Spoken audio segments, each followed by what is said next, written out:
Perfect circular ripples formed in the lake water near the wooden dock, expanding outward in precise patterns that made no sense.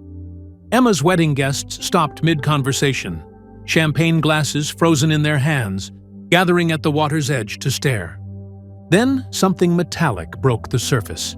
A container emerged, followed by a head wearing vintage diving gear, and a man in a wetsuit struggled onto the dock.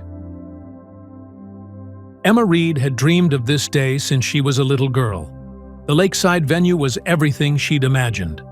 White linen tables, strings of lights between oak trees, and calm water reflecting the afternoon sun.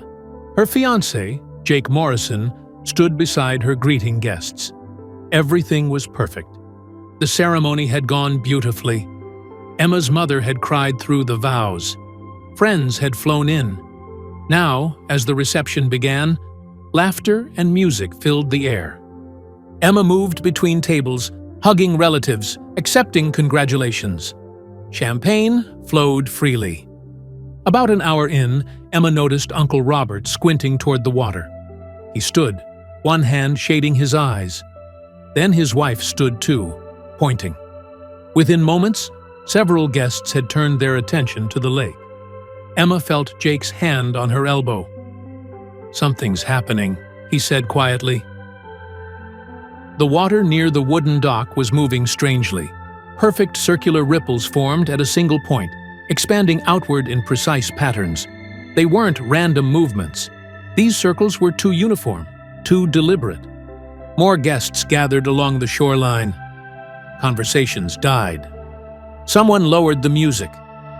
"What is that?" someone whispered. "Is it a turtle?" "No, too regular." The circles continued, wider now, more frequent.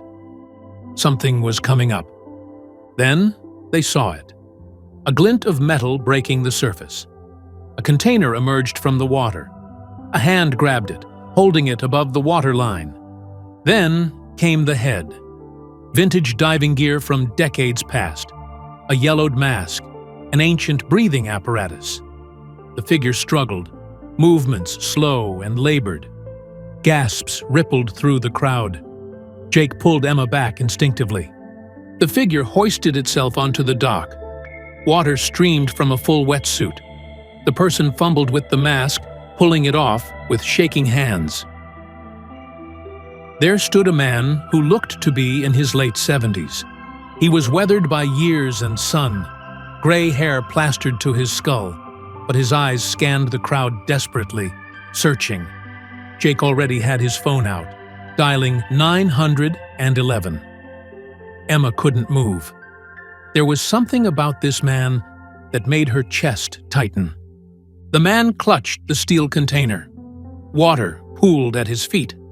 The wedding guests formed a semicircle. Emma's mother had risen from the head table. She took a few steps toward the dock, then stopped abruptly. Her face went pale. The elderly man's gaze locked onto Emma. Recognition flashed in his eyes. Profound, painful recognition. His voice came out rough, barely audible. He said Emma's name, not as a question. He said it with intimate knowledge. Said it the way only one person had ever said it. Emma felt the world tilt. That voice, those eyes, 23 years. Impossible. Her father had drowned in this lake in 2002. She was 15. They'd found his empty boat. Search teams dragged the bottom for days. A memorial service. A death certificate. But this man was speaking again, his voice cracking, tears mixing with lake water. He said it's me. Said it's Dad. Said he was Kyle Henderson. Emma's mother collapsed. Bridesmaids screamed. Jake caught Emma as her knees buckled. The container hit the dock with a clang. Police arrived within minutes. They found a man claiming to be legally dead, stunned guests, and a bride in shock. Kyle Henderson didn't run. He simply asked to speak to his daughter. At the station, with Emma and authorities present, Kyle finally explained. 23 years ago, Emma had been diagnosed with acute lymphoblastic leukemia at 15. The treatments were experimental, aggressive, catastrophically expensive. Insurance covered some, but hundreds of thousands fell on Kyle and his wife. Kyle was a bank manager. He had access to accounts, to transfers. He told himself it was a loan, but Emma's condition worsened. The treatments intensified. 8 months, $340,000. An internal audit was scheduled. Kyle realized he was about to be discovered, arrested, imprisoned. Emma was still sick, still fighting. He couldn't abandon her from prison. So he made an impossible choice.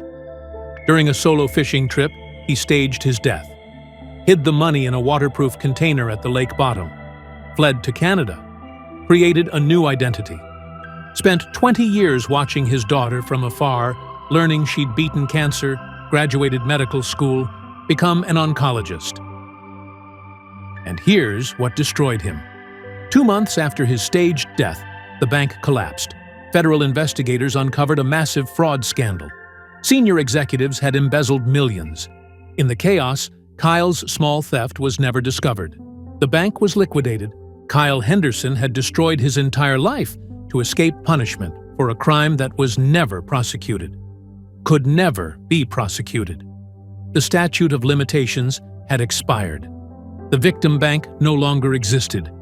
He faced no charges. Emma stood across from him, her wedding dress still damp. The money meant nothing. She'd survived without it. What she'd lost was him. Every birthday, every graduation, her wedding day.